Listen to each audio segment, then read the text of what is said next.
Welbeck one of 4 Arsenal players who are out of contract at the end of the season, including Monreal and Cech, alongside Aaron Ramsey. But let's start by talking about Welbeck. Do you think that he's the kind of player who can fit in? Does he have a role at Arsenal? Yeah, and I think where he is right now, behind Lacazette and Aubameyang, coming off the bench with his experience and the fact that he is capable of scoring goals against all opposition, I think that he's somebody that Arsenal should make sure that they try and sign up and get him signed, because I think he's valuable to Arsenal. I think he's got 8 to 10 goals in him over the course of a season, and I think that it's in the current climate, I don't think Arsenal can afford to let somebody like that go.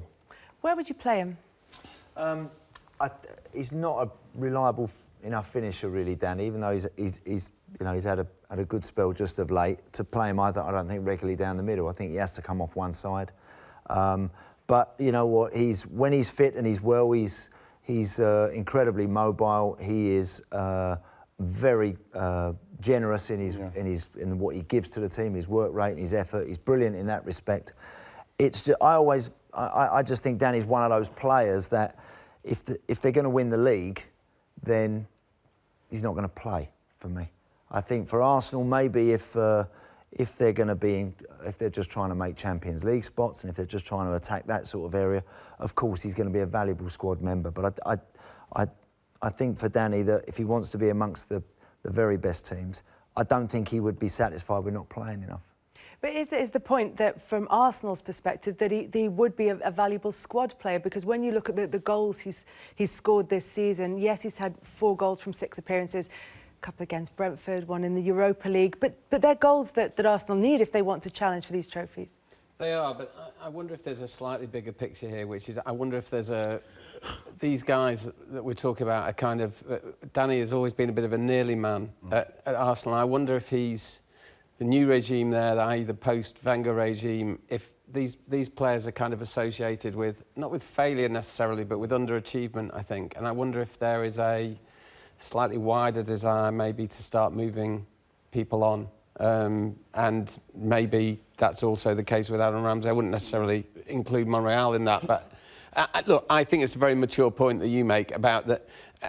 He wouldn't be a starter for me, Welbeck, but as you say, I think he can make a valuable contribution. I think when you look at him, and where he is in his career now, and he's got really clever people around him, his brothers and the people who look after him, they know, because if Danny left Arsenal, where's he going to actually go in respects of the top 6 team, anyone like top 5, I should say, above Arsenal, if that's the case, and be like, where's he going to go? So I think that where he is right now, if he can strike himself a deal where he's in and around it, and if one of those get injured, he can play on that left side if Aubameyang gets injured, and he can go up front and do a job if Lacazette gets injured. So I think that he's somebody that they should, like I say, they should try and keep, because I think he scores goals. We've got that experience in him. I think staying fit is the key for Danny. He's one of those players that, I remember Theo Walcott had spells at Arsenal where he was really hot, playing really well. Then he would be unlucky and get an injury, and then he's starting from sort of the bottom rung of the ladder again. And Danny's been a bit like that. When he gets going, he seems to get injured, and he's spent a lot of time out over the last couple of years. But look, it's good to see him back fit, and it's always difficult, I think, sometimes when there's so much money has been spent on guys around him. It shouldn't matter, but it does. It shouldn't be the case. It should be the case that you're chosen on merit and that you're in there by virtue of how you're playing. But you know what? When the club have spent what they've spent on Lacazette, Aubameyang, and Mkhitaryan, it's difficult sometimes for guys to muscle their way past those players if they're fit. What about Ollie's point that this is almost a hangover from the Wenger era in terms of having that aura of underachievement hanging over them, that they don't want that around the club anymore? Does that ring true with you? Yeah, it is a good point, but at the same time, Danny Welbeck is somebody that can make a difference if he comes on. He's not, I would say, like people would mention somebody like Ozil. Are you going to get more out of someone like Ozil in respects of that kind of like, what's the word? I don't, that kind. Is he ready to go? Is he somebody that with a new challenge, bam, we're going to see something different? That's what I'm hoping we see from him. But with Danny's come from an environment like the Man United environment that he came from, played in big games. He knows what it's like. He can maybe get himself back to the level of wanting to play and get himself back in and having to achieve. And that's where Arsenal need to be. But I think expectations have lowered a bit, haven't they, with Danny Welbeck? I mean, when Danny joined from United, he was, you know, that guy, as everybody was saying, and everybody was saying that he would be a starter at Arsenal. People were saying he made a decent start. Yeah. People were saying United made a mistake, letting him go. Nobody's saying that anymore, really. I think the injuries have curtailed him a little as well. Yeah, yeah. I'm not denigrating him in any way. I'm just saying that I just wonder if there, and you would know a million times more about this than me, but if there is a desire to start refreshing the personnel at the club. Well, there should be, especially with the new manager and what he's trying to implement. And I'm sure that at some stage he's going to want the kind of players that he's earmarked himself to come in and help do the job that he wants to do. Because at the moment, yes, he's brought in Guendouzi and Torreira to try and help do that, but he still needs more to do what he wants to do, and that's something that needs to be addressed. And like I say, with Danny might be somebody that he can look at, and even if it's for the next year or so until he gets other people in, will be able to maybe come up the bench and still do a job for him. If he believes, Kelly, that he can actually... If Danny honestly believes that he can, when he's right, he's as good as them other guys around him and he can go out there and prove that, then sign a new deal and stay. I think he's getting to a point in his career now where I don't see the point for him signing a new deal if he thinks he's only going to play 15 times a season. I think you get to a point as you're getting older where you have to play, and you know, again, we mentioned he's had injuries, he's had problems, but I really think it's vitally important for older players. I know it's a different generation now to mine and Ian's, completely different generation, but the mindset should still be the same. You should want to play, should need to play. Yeah, that's the thing, Anne. I think the mindset's changed a bit. If you drop into the zone, though, Wrighty, of thinking, I don't care if I play, really. I actually don't really care if I play. And there's plenty out there that are like that, by the way. There's a lot of players out there like that. They don't have to play week in, week out to enjoy their football. If we didn't play, we couldn't enjoy our life. It just wasn't the same. And I think when you get older, you start to drop back into a little bit more of a mindset from years gone by. I've got to play because the clock's ticking here and time's running out. And I hope Danny has that sort of attitude. If he thinks he can compete with those boys, and he, you know, as a player, when you look at a manager, you can half tell whether they fancy you a bit as a player or not. You know, after a short period of time. Danny will get that vibe from Unai Emery, I'm sure, already. If he thinks he's got half a chance, then go for it. But if he hasn't, then move on and play. Well, how difficult would he be to replace at Arsenal?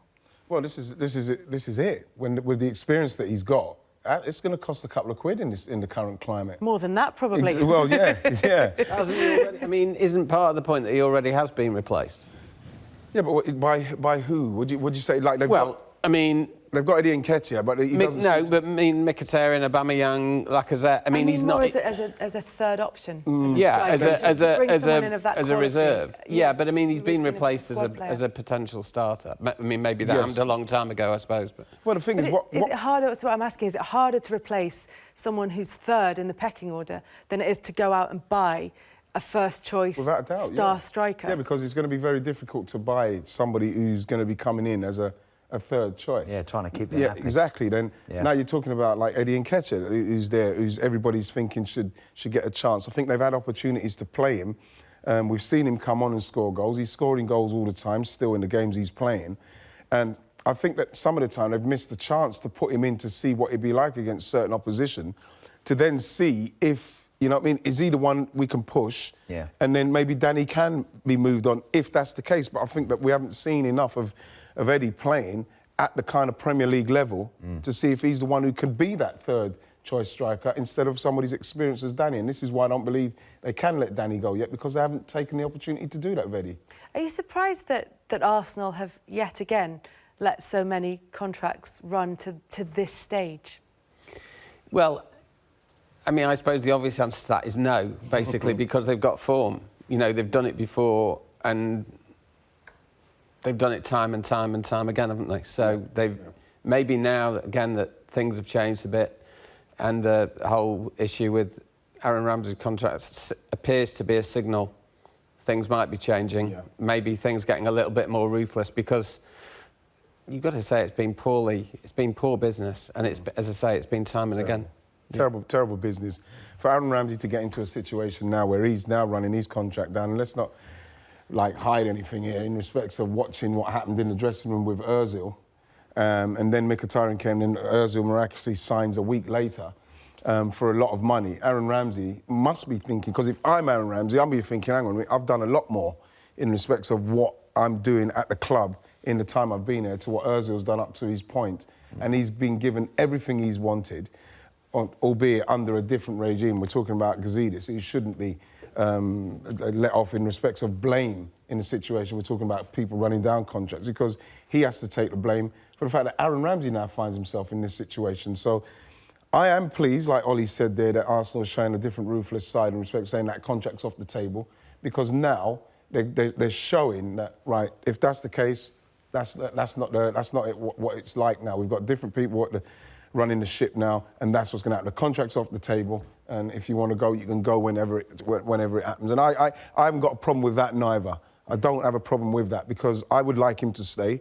But if he feels like he wants to run it down because he wants to leave, then let him leave and let's find someone else. Do you think that he is in a very different position from Danny Welbeck, though, in that he is part of Unai Emery's plans?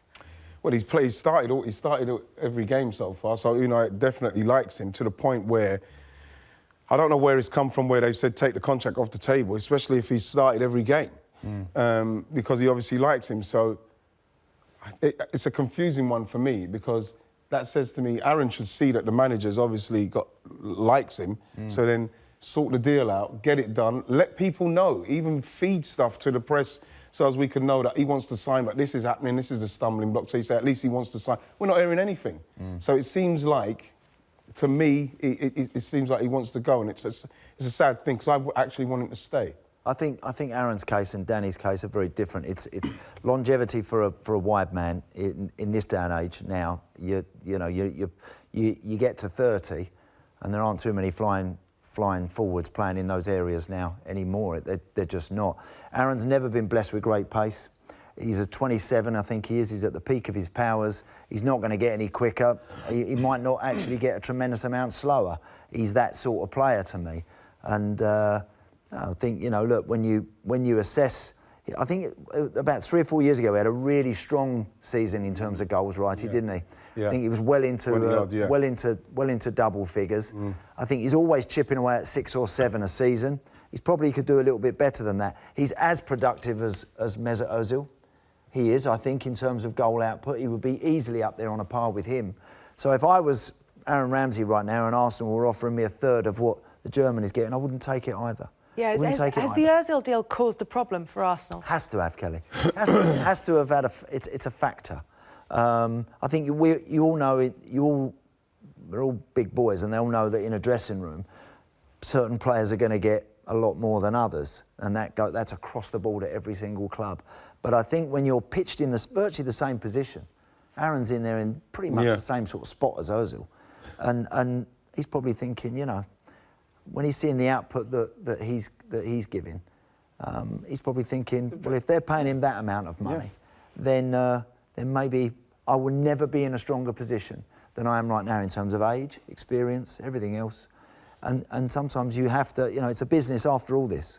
This is a business, and you have to, I think, you have to stand firm in that position. But further to Wrighty's point, though, I mean, I'm a big admirer of Ramsey as well. I like him a lot, and I think he's the right kind of character for Arsenal as well. I think he's a good, strong character. Yeah.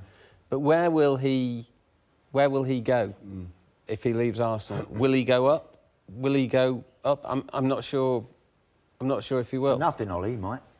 Yeah. For nothing, he might well. Yeah. For nothing, he might well go up. For who's to say that United or someone wouldn't take a player like that for nothing? They took Sanchez for nothing. Well, it's not working out. You know what I mean? For somebody who's meant to have a lot more ability, I'm looking at someone like Ramsey going to United. I can't see it. I can't see him. I think he'd get a few. I think he'd have good offers for. You think? Go for no money, Wrighty. I think. Tell you what, he's 27. He's not like he's 31, 32. I think for Aaron Ramsey to go somewhere for, it wouldn't cost you a penny to get him through the door. Tell you what, again, in terms of, I'm not saying necessarily to go somewhere and go straight in as a starter, but to go into a squad. Chelsea, would they take someone like him? Yeah, but then you've got Chelsea's got they've got Barkley and Loftus-Cheek and everybody. Ramsey's more productive than Barkley. Yeah, but the thing is, you look at Barkley now. Barkley's had the injury. He's come back now, and if I'm going to be totally honest, he looks pretty sharp. He looks ready to go. What I've seen in the last couple of games is somebody that's confidence is starting to come back to him. Now, am I going to bring Ramsey in and then halt that progress? Because you look at someone like Ross Barkley, on form, I could see him scoring goals. I could see him once his confidence comes. But then you bring someone like Ramsey into Chelsea and stunt that progression, then it seems like then he's got a queue of people to go behind at Chelsea. You know, at Tottenham, Arsenal, Tottenham. That's not. I don't know if that's going to happen. Well, he could sign a free-contract agreement in January with a club that are outside of the Premier League, and AC Milan and Juventus, the clubs that are being linked with him. You know, you never know where the stories are coming from, whether that's being leaked from the Ramsey side or whether it's being leaked from the Milan or Juve side. But would that be an option for him? Well, we don't just need to look in the Premier League. Well, of course it'd be an option for him. Maybe he's at the stage of his career where that might be quite what's it called? An option for him now, Kels, because it is a different culture. Challenge. Yeah, it's a challenge. Challenge. You know what I mean? And, you know, AC Milan look like they're getting it going again. So, if it is AC Milan, you know, so you have to look at it, and those are the options that he's got, because he's going to have to start thinking about something because the contract offer's off the table. Yeah. So he's got to start thinking of something. So, you know, Arsenal have now put the ball in his court. Yeah. We have to see what happens with it now. What I was going to say was if he goes on a free, how much would it cost to replace him? 25 million? 30, 35, yeah. I'd say something in that. Any more for any more. Is he the closest thing Arsenal have got to a heartbeat, do you think? I mean, if I asked you where the core of Arsenal's team is, if one person epitomised the core of that side, who would it be? I would probably go for him. So it's a big miss then, really? Massive miss, simply because he knows what it's all about to this point. We can't hide from the fact that Ozil contract situation, and we saw Sanchez run his down and he went, that Ozil situation has had a massive effect on what's going on right now, because for me, Aaron Ramsey is captain material at Arsenal. It should have been done ages ago, and this is what I say, that Ivan Gazidis has got a lot to answer for this to happen, because Aaron Ramsey should be a focal point in the team, because like you say there, he is somebody that is the heartbeat of the team. He is somebody that when it's going poorly, when it's going badly, he still shows for the ball, he still tries to play how he wants to play in the team, tries to get in the box and does things. Yeah, they've had so many midfield players. They've never had the blend right in there for years in the middle of the park. It's you know, whether when Jack Wilshere was there and he was in 1 minute and he's out the next because he's injured, couldn't sustain a serious run of games. Granit Xhaka has massively underachieved and flatters for me as a central midfield player for a big team. I don't think Aaron's ever really played in a little, you know, when you look at the Liverpool midfield three at the moment, maybe not the most beautiful on the ball, but by golly, as a three, they know how to get across the ground and get the job done. De Bruyne, Silva and Fernandinho, what a fabulous combination and blend they've got. And even the Chelsea team with Kante, Jorginho now can play and sort of bosses a few people around in front of him.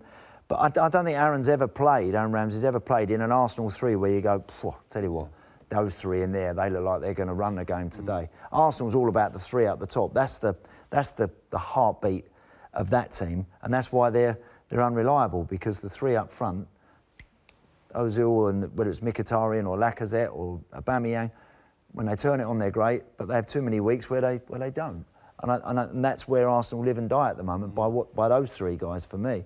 Whereas if he'd have had a couple more alongside him, Aaron Ramsey, little Torreira looks a good little player, but he's going to need time. Guendouzi's come in and done well, and he's all very early days for those boys.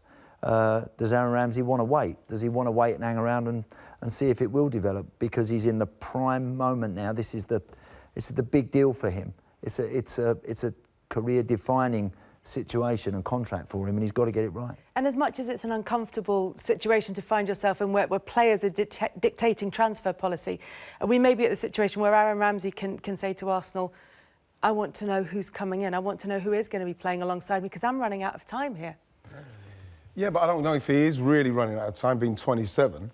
I still think that's a really good age. But like, I think that he's experienced and he's been there long enough to want to know what's going on, because he's got himself into a contract situation where he's given himself the opportunity to be able to ask that question. If he doesn't get the right answers, then he probably will go. But you're hoping that it's not a bluff what Arsenal are doing. You know, you're hoping that they make him realise that the offer, whatever it was in their eyes good enough, and you're hoping that he will see sense if that's the case and sign it, or if it's not, he'll leave. You're quite pragmatic about it, but the point Ollie made about him being the heartbeat of the side, he's also the longest-serving player at Arsenal. He was voted the fans' player of the season last time out. How do you think it would go down with Arsenal supporters? I think they because of what they've seen recently with players in the years, I'd say recently, years down the line, players running down contracts, they're getting tired of it. And unfortunately, Aaron Ramsey is somebody who they do like, but he's another player that's got himself in a situation where he's calling the shots, and it seems like the fans, again, are maybe losing a player that they do like, but he's showing a kind of a mercenary attitude in respects of his contract dealings, and it's something that they're getting very tired of. You know, so I think they'll probably be split on it.